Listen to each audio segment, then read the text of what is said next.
James was enjoying his life on the island of Sodor, but he still had a lot to learn. "You're a special mixed traffic engine," said the Fat Controller. "You can pull coaches or trucks quite easily, but you must learn by your mistakes." James knew what the Fat Controller meant. He could well remember that dreadful accident on his first day. "Be careful with the coaches, James," said Edward. "They don't like being bumped." Everyone came to admire James. "I'm a really splendid engine," he thought, and suddenly let off steam. A shower of water fell on the Fat Controller's nice new top hat. Just then the guard blew his whistle, and James thought they had better go. Go on," he puffed to Edward. Don't push," replied Edward. The coaches were grumbling too. Don't go so fast! But James didn't listen.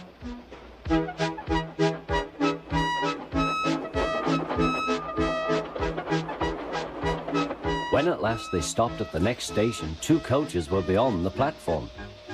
They had to go back to let the passengers out. But no one seemed to know about the Fat Controller's top hat, though James felt happier. Presently they came to the station where Thomas was waiting with his 2 coaches. "Hello, James," said Thomas. "Feeling better?" "That's right." "Oh, that's my guard's whistle. I must go. I don't know what the Fat Controller would do without me to run this branch line," and he puffed off importantly. Edward and James passed the field where James had had his accident. The fence was mended and the cows were back again.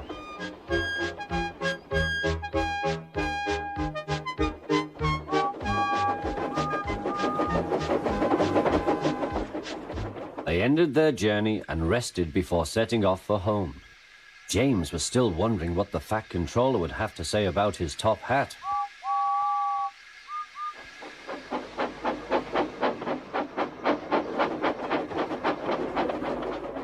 Next morning, the Fat Controller spoke severely to him.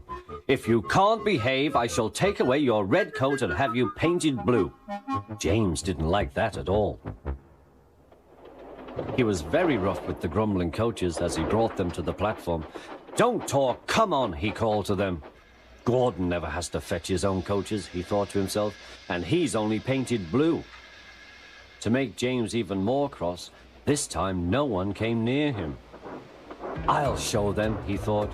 "They think Gordon is the only engine who can pull coaches."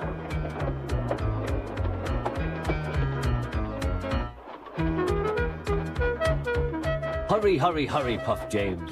You're going too fast, replied the coaches. James laughed and tried to go faster, but the coaches wouldn't let him. "We're going to stop," they said. "We're going to stop."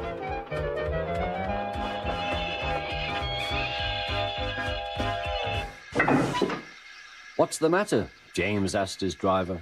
"The brakes are hard on. Leak in the pipe, most likely. You've banged the coaches enough to make a leak in anything." "How shall we mend it?" said the guard. "We'll do it with newspaper and a leather bootlace," replied the driver. "Well, where is the bootlace coming from?" asked the guard. "Ask the passengers," said the driver. "You have a leather bootlace there, I see, sir," said the guard to a smartly dressed man. "Please give it to me." "I won't," said the man. "Then," said the guard, "I'm afraid the train will just stop where it is." The passengers all said what a bad railway it was. Then they told the man how bad he was instead. Everyone was very cross.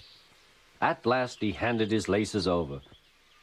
The driver tied a pad of newspaper tightly round the hole in the brake pipe, and James was able to pull the train.